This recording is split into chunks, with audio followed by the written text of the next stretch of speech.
वर्दी तुमने पहनी है, हमने वर्दी नहीं पहनी। शहीद होने के पैसे तुम लोग लेते हो, हम नहीं लेते। पाकिस्तान के अंदर जो दहशतगर्दी हो रही है वो फौज खुद करवा रही है। ये मौलाना साहब पाकिस्तान के वो वाहिद शख्सियत है जो आपको रेंट पे अवेलेबल होती है। अगर आपने मौलाना साहब की जुबान से जुमले निकलवाना तो इसके पीछे कोई एक बड़ी गेम होने जा रही है कि अब इनको लॉन्च किया गया है या इसका जो इनकी डोर है वो किसके हाथ के अंदर है। क्योंकि इस बात अस्सलाम वालेकुम, मैं हूं आपका मेजबान अली इजाज और आज के इस मुख्तसर वीडियो के अंदर आपको खुशामदीद कहते हैं। नाज़रीन, मौलाना फजलुर रहमान दोबारा से एंट्री हो चुकी है।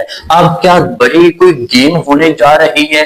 क्योंकि मौलाना फजलुर रहमान की जब भी पाकिस्तानी सियासत के अंदर अचानक एंट्री होती है तो उसके पीछे कोई बड़ी गेम होती है।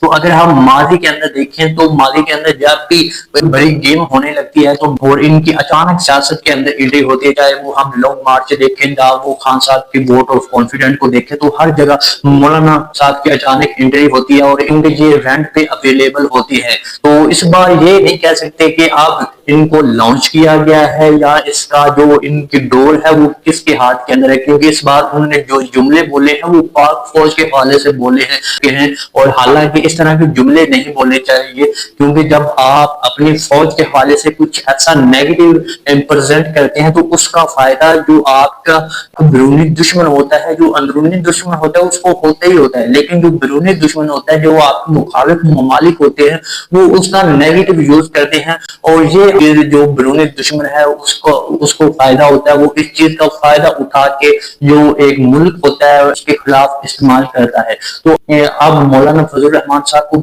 किसने लॉन्च किया है, किससे के हाथ के अंदर मौलाना फजलुर रहमान की जो डोरी है वो किसके हाथ में है, वो कौन है जिसने अब मौलाना फजलुर रहमान साहब को लॉन्च किया। मौलाना फजलुर रहमान ने जो पाक फौज के हवाले से जुमले बोले वो कुछ यूं थे कि वर्दी तुमने पहनी है, हमने वर्दी नहीं पहनी। शहीद होने के पैसे तुम लोग लेते हो, हम नहीं लेते। लड़ने के पैसे, दिफा करने के पैसे तुम लोग लेते हो। हमें मत कहो कि लश्कर बनाए हम जाके लड़ें, ये काम तुम्हारा है, ये काम तुम करो।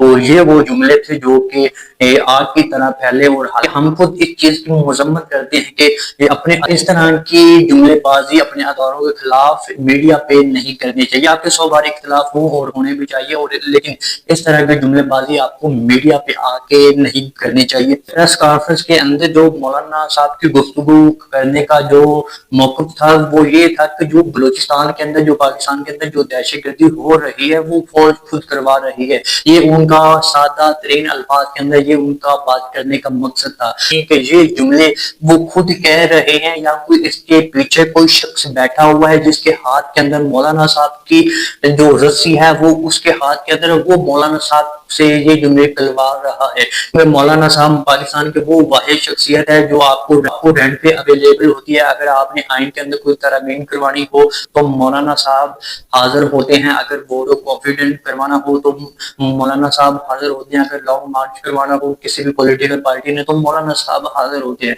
ये वो वाहिद शख्सियत है जो रेंट पे अवेलेबल होती है हर शख्स के लिए। अब मौलाना साहब एक ताकतवर शख्सियत है। उनके पंजाब के अंदर, पूरे पाकिस्तान के अंदर हजारों की तादाद के अंदर मदरसे हैं जिसके अंदर लाखों की तादाद के अंदर बच्चे पढ़ते हैं। अगर मौलाना साहब को कुछ होता है तो वो बच्चे, वो लोग बाहर निकल जाएंगे मौलाना साहब के लिए। उस लिहाज से देखा जाए तो कोई एक खास शख्स है जो कि पूरी प्लानिंग के साथ मौलाना साहब का यूज कर रहा है। अगर ये जुमले कोई और बोलता तो उसका एक और पर्सपेक्टिव होना था, लेकिन मौलाना साहब की जुबान से ये जुमले निकलवाना तो इसके पीछे कोई एक बड़ी गेम होने जा रही है। तो आपको क्या लगता है वो कौन शख्स है जो जिसके हाथ के अंदर मौलाना साहब की डोरी है और वो मौलाना साहब का यूज कर रहा है? आने वाली वीडियो तक अपने मेजबान अली इजाज को इजाजत दीजिए। अल्लाह हाफिज। मजीद इंफॉर्मेटिव वीडियो देखने के लिए हमारे यूट्यूब चैनल को सब्सक्राइब करें और साथ ही घंटे की आइकन को दबाएं ताकि हमारी आने वाली नई वीडियो आप तक बर वक्त पहुंच सके।